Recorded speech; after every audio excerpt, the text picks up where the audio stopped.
ជំរាបសួរពុកម៉ែបងប្អូនទាំងអស់គ្នាជួបគ្នាសារជាថ្មីម្ដងទៀតហើយចាដោយសារតែមានភាពមមាញឹកក្នុងការធ្វើការងារផងនិងធ្វើអ្វីដែលខ្លួនឯងស្រឡាញ់ចូលចិត្តផងទៅធ្វើឲ្យយើងមានការរអាក់រអួលក្នុងការចេញវីដេអូហើយសង្ឃឹមថាលើកក្រោយនឹងឆ្លៀតពេលចេញវីដេអូបានញឹកញាប់ទោះមានរយៈពេលខ្លីឬក៏វែងអីក៏ព្យាយាមនឹងចេញបានញឹកញាប់ព្រោះអីខ្លាចបងប្អូនពុកម៉ែបងប្អូនភ្លេចមុខអញ្ចឹងណាហ្នឹងហើយខ្ញុំមកលើកនេះក៏មានអីសំញ៉ាំញ៉ៃញ៉ៃដែរគាត់ចង់និយាយថា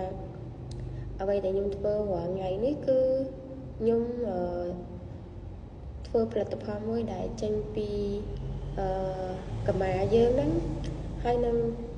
ធ្វើការច្នៃម៉ូដជាក្បាច់នៅតាមប្រាសាទដែលជាសំណង់ស្ថាបត្យកម្មរបស់ខ្មែរយើងតាំងពីដូនតាមកហ្នឹងនឹងយើងចង់រក្សាវាទុករហូតមកដល់រាល់ថ្ងៃនឹងដល់ក្មេងជំនាន់ក្រោយឲ្យបានស្គាល់នៅអត្តសញ្ញាណអ្វីដែលជារបស់យើងអញ្ចឹងកុំឲ្យភ្លេចនិងកុំឲ្យបាត់បង់ថាក្បាច់ភ្ញីទេសចង់សួរថាបងប្អូនពុកម៉ែទាំងអស់គ្នាបានធ្លាប់ស្គាល់ក្បាច់នេះពីមុនមកឬទេហើយធ្លាប់ឃើញនៅកន្លែងណាធ្លាប់ឃើញតាមរយៈអីតាមសៀវភៅតាមសំណង់ប្រាសាទឬក៏តាមរយៈទូរទស្សន៍វីដេអូឬក៏ទស្សនីយភាពផ្សេងអញ្ចឹងណាបងប្អូនអញ្ចឹងនៅក្នុងថ្ងៃនេះគ្រាន់ចង់សួរថាតើបងប្អូនធ្លាប់ស្គាល់ចម្លាក់មួយនេះដែរឬទេ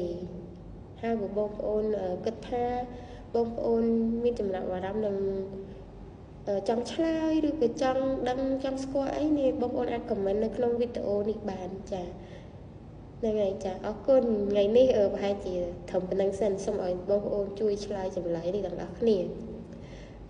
ព្រោះអីដល់មកចូលធ្វើការអរគុណច្រើនជំរាបលា